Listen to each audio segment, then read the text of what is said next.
rapist priests to protect the good name of the church has been a complete disaster. And yet, the church still shies away from public scrutiny.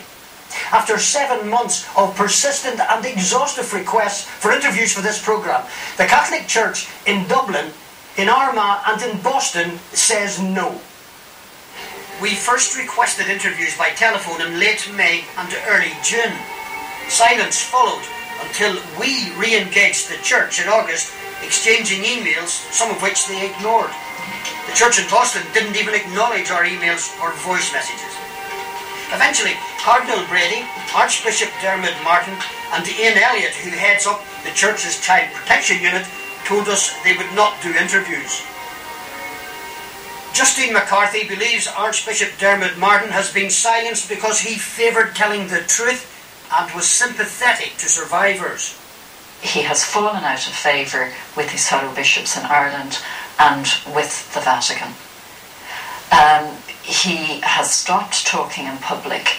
He's not doing interviews with the media. Martin's Dark Forces comment has been much quoted.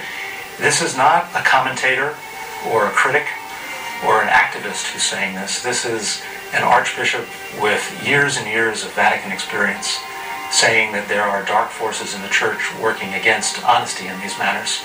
With no designated spokesperson to appear on camera, the church finally produced a letter detailing its child protection policies. For example, the church states it has twice updated guidelines in the past 14 years.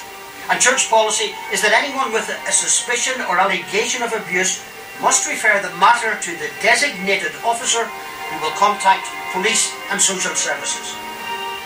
They've got child protection policies in place that were forced upon them, rammed down their throats by the courts, by the public, and by the media. Had that not happened, there would be no child protection policies. The church letter also contained an answer to one of our questions by stating categorically, "There is no question but that the civil law in both jurisdictions takes precedence over canon law in this critical matter." We would have liked the opportunity to ask Cardinal Brady why he did not adhere to this in 1975. We spoke to Tom Doyle. He knows a church cover-up when he sees one. Of course it was a cover-up. How else would you describe it? It had to, he came clean, and I have to say that much to his credit. He did publicly acknowledge what he had done when he was an underling on the way up. But that does in no way lessen the horror and the horrendous nature of that action.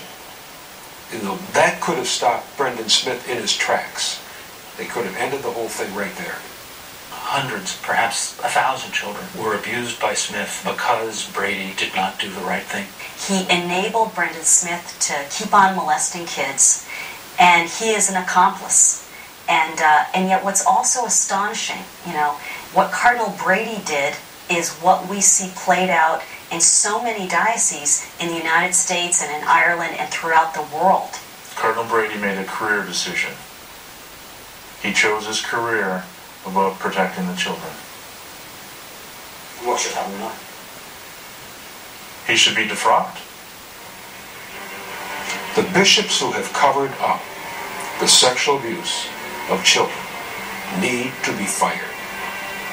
They need to be forced to resign, and they need to be prosecuted in either church courts or secular courts or both, because what they have done is just as criminal as what the perpetrators have done.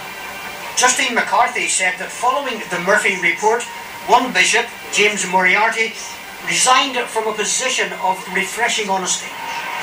Now, the Murphy report actually didn't make any serious findings against him whatsoever, but the reason he gave for tendering his resignation was that he had never challenged the culture of cover-up in the church.